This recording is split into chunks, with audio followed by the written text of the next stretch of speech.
Hello friends, welcome back to my channel Zainab creative knoll. Friends, आज मैं दो hanky पे डिज़ाइन करना बताऊंगी। और सबसे पहले मैं दोनों हैंकी पे बारी बारी से रेशम से पहले लीफ सारे बना के तैयार कर लूँगी।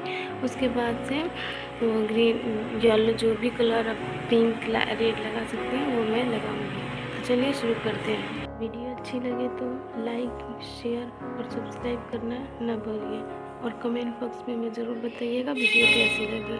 धन्यवाद।